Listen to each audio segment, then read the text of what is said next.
first of all, heard this from a client last week, Yeah. coaching client, and we see it often in the community and hear it We often. hear it from clients a lot. right? Yeah. That there's got to be an There's gotta easier be an easier way way. to identify profitable ASINs. Yes. Well, first of all, we're trying to identify test-worthy ASINs. We really don't know if they're going to be profitable or not until we test them, right? Yep. Why is it so Okay. challenging in the early days? Well, it's tough in the early days because we tend to stick with what we know. Mhm. We're comfortable where we are, especially as we get older. And it's really difficult to learn new things. It's difficult to adjust the way we do things. Are you saying old dog, new tricks, things like that? Something like that. Okay. Something like, we don't have to be old dogs who can't learn new tricks, but as we become older, it is more difficult to step out because we've learned so much. Those grooves get deeper every year, right? They do. They do. And the groove is the path of where we're comfortable is what that is. Right. So imagine like brushing your teeth with your opposite hand, whatever that is. If Yeah, you're right-handed, that would feel weird. brush your teeth with your left hand until you're as good with your left hand as you were with your right. It's not going to happen overnight. I've tried it. No. Yeah, Right? It takes a you're gonna long have to do time. it many, many days in a row. Right? What if you were like learning to throw a ball? Like we don't remember the time and effort and struggles that went into learning how to throw a ball That's true. as children, because we remember the good things, Right. Not the struggles. Right. And although I'm sure we all remember struggles too. But imagine teaching yourself to throw or having someone teach you to throw with your opposite hand. And be good and throw straight. And for it to be as good as your other hand. Yes. Like it's no small feat to do something that is uncomfortable. Okay, so we've established one of the reasons that it feels like that in the beginning is because it is hard. It is something you don't know yet. It is something that we have to practice and practice and practice before we even feel comfortable with it, let alone get good at it, right? We were talking about playing the piano and how you don't just sit down and play Beethoven's Fifth. Right? No. I'm going to play the piano, and I sit down and I start cranking it out, with sheet music sitting right there in front of me. I don't just sit down and go, okay, here's how we do that. Exactly. Where do you start? You're a piano player. Where do you start when you're learning how to play the piano? I remember a lot of my stories start with 8 years old because for some reason in my family, 8 years old was the year, right? That was the year I first got to take piano lessons. My mom played the piano. She played in church, and I just thought that was the most beautiful thing, and I wanted to learn to play the piano. So Mrs. Kimberlin, my piano teacher, also my next door neighbor, I went to her house, and she would teach me middle C. Where's middle C? That's the first thing I learned in my first lesson. Where's middle C? Then she would teach me what finger to use to go middle C. And then I started learning major chords and accidental and different, I built upon it over the years.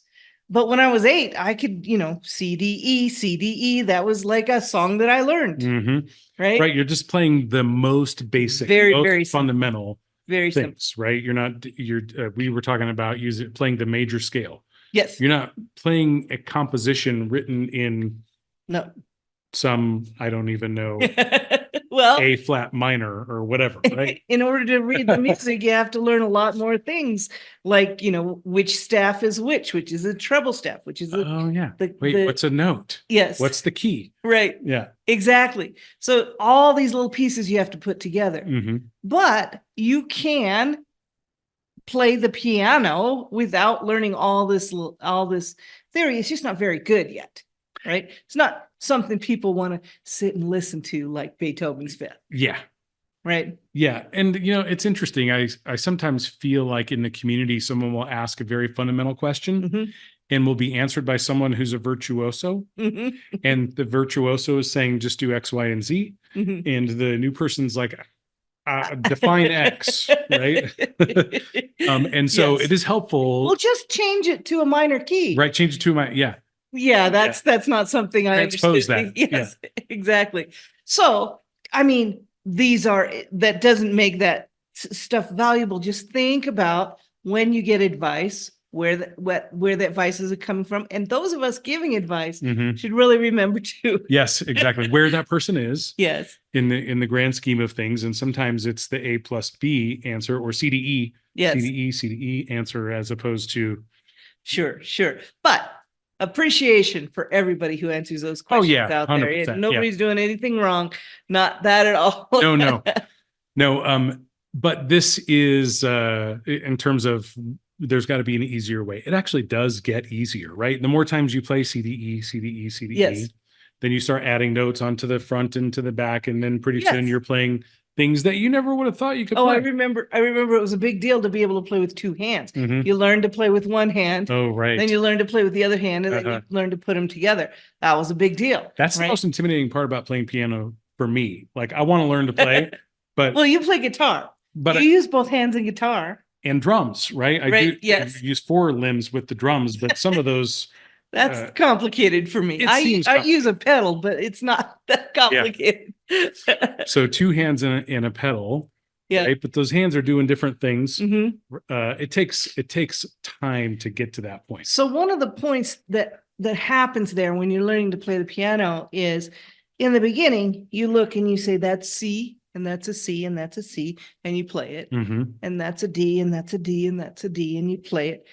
You do that. And then eventually you get to the point that you've played CDE so many times and you've learned to put all these things together. Now, when I sit down at a piano, I look at the music and my hands work because I've done it for so many, many, many years. Mm-hmm. Right?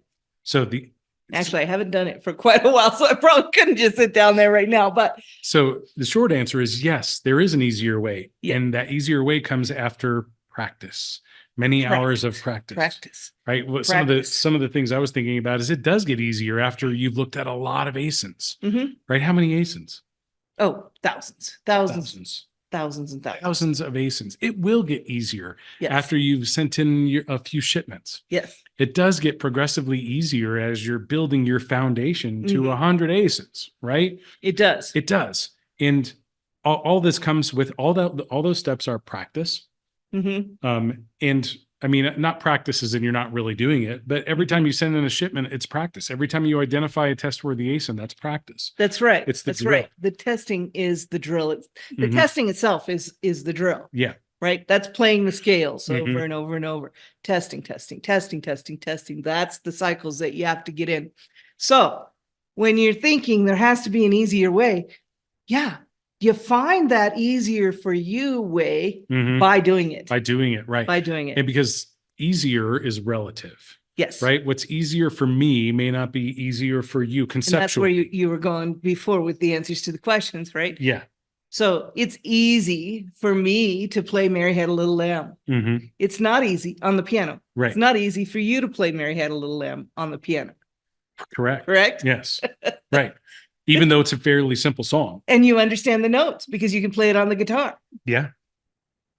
But this is a skill that has to be learned with the piano. Right. And so there's no way to really get good at it until you do it. Right. So, and because easier is relative, doing it yourself, you will find the way that's easier for you. That is correct. You will. Until you have found that way, it doesn't mean we don't believe that you should not do anything. Right. If you just don't do anything until that way comes, it's really going to be hard. You're not going to get anything done. Yeah. Right. So at least start with something that we know works. Mm-hmm. And you'll develop your own way. And that's why we have so many individual contributors in this community. That's how Proven Amazon course, the pack, that's why it is what it is today, is because everyone has their own way of doing it. It's like a different perspective. It's a different approach. Well, and I like to say that one of the reasons there is room for all of us here is because we all have just a little different take on it. Mm-hmm. We all come from a different background. We all have a different understanding of certain tools of the trade or certain skills involved. And we all have different risk levels, and it ends up being just a little different, even if you follow the same rules, even if you get started the same way. It's a little bit different for everybody's business. And that's beautiful. Yeah. Because we all start with some things built in. Mm-hmm. We have certain backgrounds that can maybe help us, like You're the Excel guru. You can help us with with our entire spreadsheet empire, right? Yes.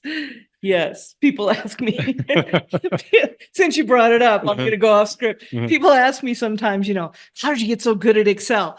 Well, I mean, truly, I was a data analyst for a large insurance company for many years in a previous life, in which we used Excel and other larger databases and stuff. But I remember getting that job, becoming an analyst. My boss kind of asked me, do you know how to do this in Excel, for instance, as a beginner? And I said, sure, I can do that. And I proceeded to go home and figure out how to do that. And that's kind of the way that career went. But sometimes you do have to just go find a way to get to the next step. If that's what you want. Someone asked you, how did you get so good at it? You did it a lot. I did it a lot. You worked in Excel, all day, every day, right? Excel. And I embraced Excel. Right. Whatever the tool was at the time. Yeah. So embrace it. You found a way to learn a lot about it, love it while you were doing it. Yes. All the good stuff. Yes. Okay. So there is an easier way, but it starts with the hard way. The hard way. It's just going to be hard in the beginning. Yeah. It is. It was for all of us. It gets easier, but it does. As we said before, it must be hard before it becomes easy. Yes. Right. Okay. That was a quote you had earlier. Yes, it was. It was. Yep.